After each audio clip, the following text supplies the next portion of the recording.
Hello everyone. Today I've got a review for you. I'm going to attempt to review the film Hocus Pocus, which was made in 1993 and was directed by Kenny Ortega.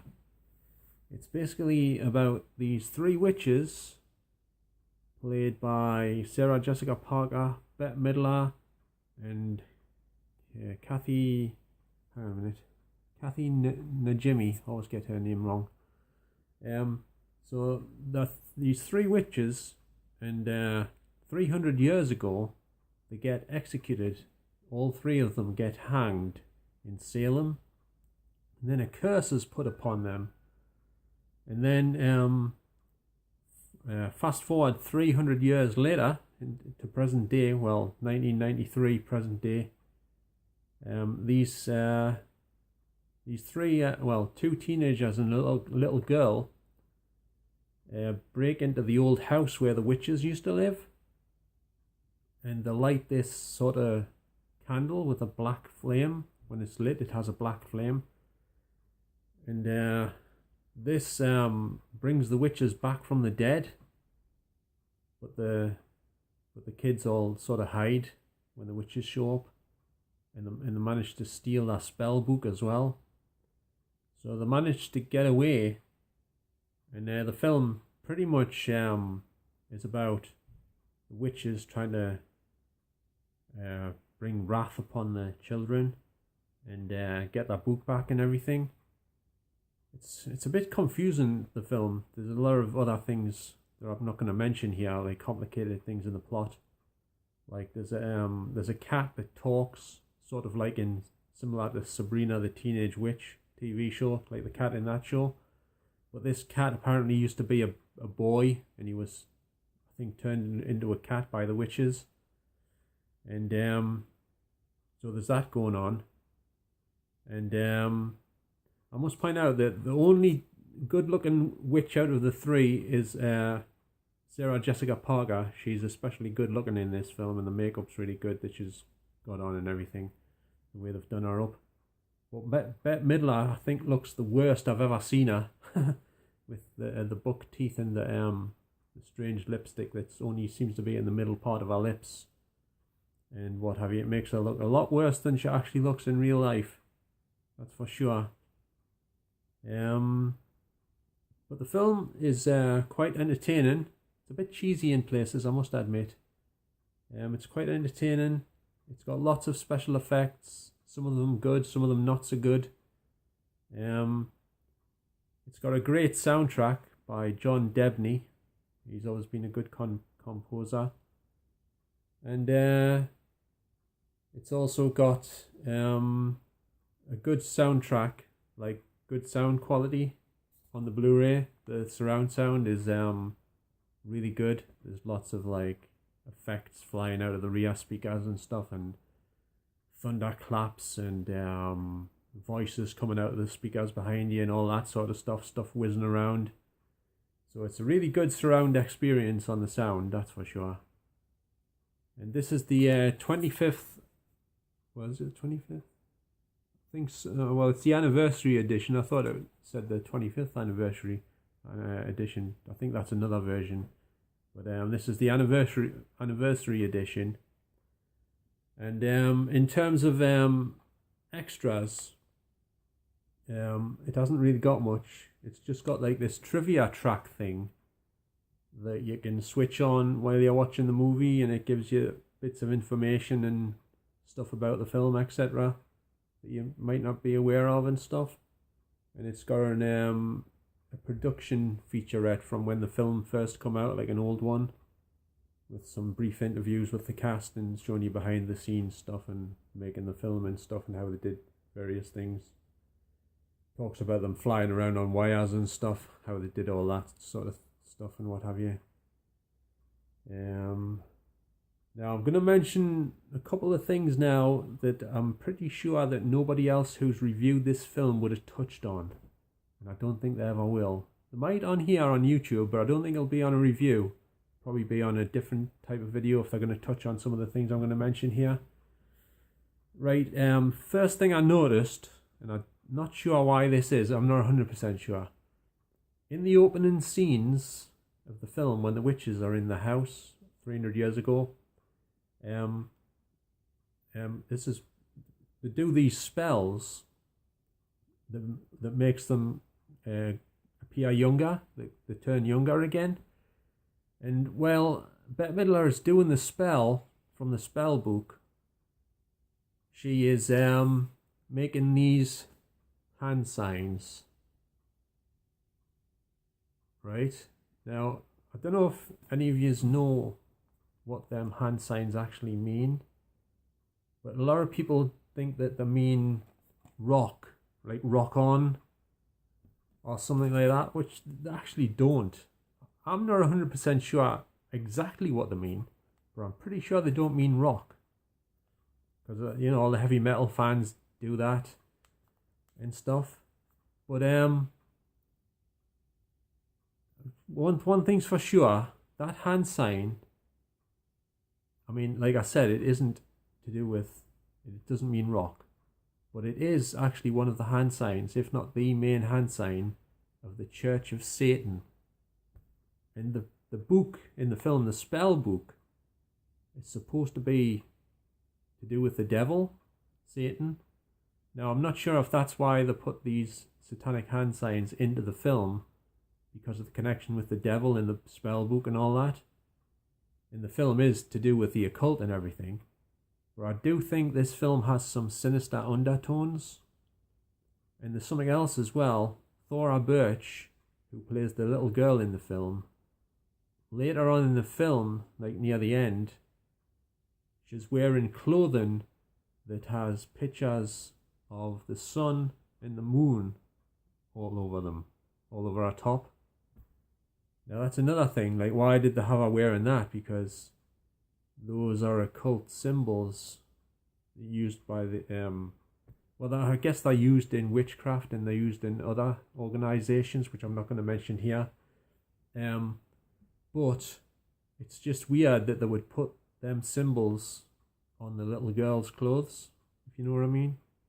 And also, why were the witches keep saying stuff like, "Ooh, I smell children. It seems like children are here." Like that after children. Like, why were they so after the children? I don't, unless I missed something. Why did they want children? Why were they so obsessed with children? Like, that's another thing. Like, were they wanting to kill the children? It didn't seem to go in into the details of why they wanted it. Why they wanted the children, why they were so interested in the children and stuff. So if anyone watching knows why they were after the children, why they had such an interest in children, I'd be very grateful if you could let us know in a comment below this video. Because I've got my own ideas about it, but I'm not gonna mention them here because it's just not a good idea, I don't think. But like I say, I think there's sinister undertones in the film, and it is a Disney film. And if you look back over some of the, well, if you look back at Disney, like in some of the animated films, in fact most of them, even in the cartoon films, the characters are making these hand signs. And if you don't believe us, go back and watch like Sleeping Beauty or something like that. You know, any real animated film, especially the older ones. Well, it's not just the older ones, the newer ones as well. You go back and look at the hands on the characters in the animated films. Watch what they're doing. They do these sort of hand signs. And it's not a joke. They also do that hand sign as well, where they put the two fingers together and stuff. So anyway, that's just my 2 cents worth on that. I just found it curious. I'm always baffled about the symbols they use in films and these hand signs and stuff. Are we meant to notice these things, or are only certain people meant to notice these things? I'm just not sure, you know. So anyway, back to the Blu-ray itself. The film here comes in a slipcase, a nice slipcase, as you can see. And here's the back cover. It's got some good pictures of the cast there, the three witches and Bette Midler, with the electricity coming out of her hands, or one of her hands. And there's a close-up of what little special features there is on there. That's all you get, basically. But it does come with a booklet. It's quite a thick booklet, actually. And the cover underneath the slipcover is the same exact cover as the on the slipcover. It's a pity they didn't put a different picture on, but never mind. Because you can get this film with a different cover as well, as you've probably seen the older cover with the close-up of the three witches on the front. I quite like this cover, actually. I think this cover is a bit better. So anyway, inside, I think that's the picture on the other cover you can get. That one there that's on the disc. So at least you get different artwork on the disc, so that's not too bad. And here's the booklet that you get with the film. And it's got pictures on the back as well of the three witches. And another thing as well, you notice how this, in these type of films, there's always like three witches, like the Witches of Eastwick. There was three witches in that as well. Apparently Hollywood likes to use the number 3. I'm not going to say why I think that is. It's up to you. Up to you to come to your own conclusions on that one. And it's not because I'm crazy, I'm telling you that much. So here's some of the pictures you get inside the booklet. I will say this though, I did watch some video, well, it was one video on here in particular, that did say that Hollywood does everything in 3s. So, but they didn't really, I don't know if this said why that was, but it is interesting nevertheless. Why do they always use the number 3 in Hollywood films and in the media and stuff? There's some more pictures there. That's Laura Birch when she was younger, as she appears in the film. And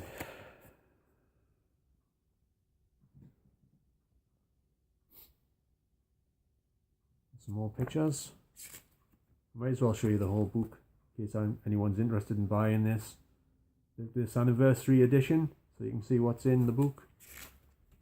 So I'm not much on reading these books that come with films, to be honest. I'm more about the disc itself and the film and everything. And there's Bette Midler, and with this lipstick I was talking about that's just in the centre of her lips. I'm not sure what that's all about, but it's not a good look for her. I don't think it's not the best I've seen Bette Midler looking, that's for sure. She looks a lot better than this in all our other films. And the rest. So there's quite a few pages in this book. Oh, and I forgot to mention, there's also this guy in the film who the witches bring back to life. He's a corpse and he comes up out of the ground from his grave. And he also does this in one particular scene with his hands. So it isn't just coincidence. That's blatant hand signs they're doing there. For whatever reason, I'm not sure, but they're definitely making some satanic hand signs there. Did I show these ones?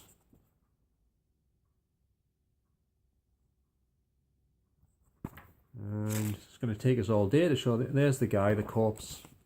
Him there. He makes the hand signs as well. So if you haven't seen the film or you're going to watch it again, watch out for this character making these hand signs later on in the film, and Bette Midler.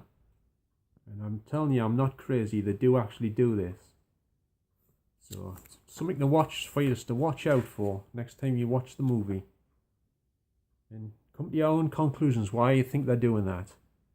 Because I'm not 100% sure why they're doing that. Is it because of the subject matter of the film? Or is it something else? Is it something more sinister? I'm just not sure. There's some more pictures. It's going to take us all day to show this book.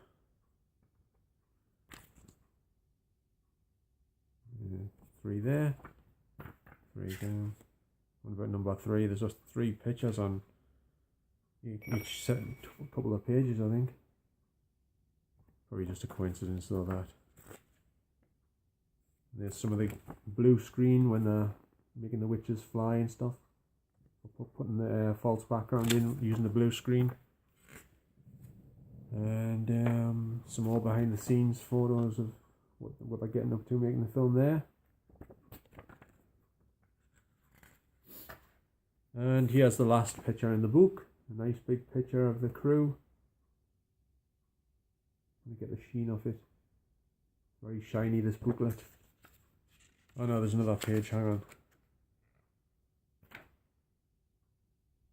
Can't quite make that last picture out, probably not sure where it is exactly. But that's the booklet that comes with the anniversary edition of this Hocus Pocus Blu-ray. It only comes, the film only comes on 1 disc. You just get the Blu-ray disc, just the one with the film on it and a few extras. So, there's another bit in the film where the late film director Gary Marshall shows up, dressed as a devil of all things. The red devil, that is, with the horns on his head. And he's also in a scene with another film director called Penny Marshall. I'm not sure if they're related. They might be. I haven't really looked that up. Maybe someone can tell us about that in the comments if you know. Are these two related? Or they weren't married or anything, were they? Because I haven't looked this information up yet. I just noticed this last night because I watched the film last night for the first time ever on my cinema screen, on the big screen in my cinema room here in the house. And the picture quality on the Blu-ray was pretty good. I think it's been digitally remastered, but the film isn't pin sharp. It's well, it said on Blu-ray.com the film was moderately sharp. I would sort of go along with that. Some scenes were sharper than others. There was quite a few scenes that were like a softer focus. And other scenes were a bit sharper. But overall, it's not one of these films you're gonna use to for demo material to show your friends, you know, to demonstrate how good Blu-ray is. It was a very colourful film. It was very colourful, and there was a little bit of grain here and there, but it wasn't too bad. I don't mind grain myself because it makes you look like you're projecting a film print like you used to in the cinema when they used to show films on film in the cinema. If they've got grain in and bits of muck and speckles of dust and stuff on the film, it makes it feel like you're projecting a film print. And if there's some scratches and, you know, stuff like that, debris on the print. But basically the film print was in good shape on this master that they used for this Blu-ray. And overall, the picture quality was not too bad. Not the best, but it wasn't too bad. So I think fans should be pretty happy with the transfer overall. It's probably going to look a bit sharper if you watch it on TV. But if you're projecting it like huge with a projector, it's not going to look as pin sharp as it probably would look. It's what it would appear on a TV set, if you know what I mean. But anyway, that's basically, I think that's everything I'd like to say about Hocus Pocus on Blu-ray, the anniversary edition. So I hope you have enjoyed this video. If you haven't, don't forget to give us a thumbs down. But if you did enjoy it, could you please give us a thumbs up? And don't forget to comment and subscribe if you're new to my channel, if you'd like to receive more videos from me. And hit the notification button, because that tells you when I upload new videos. So thanks very much for watching, everybody, and I shall see you on the next video. So bye for now.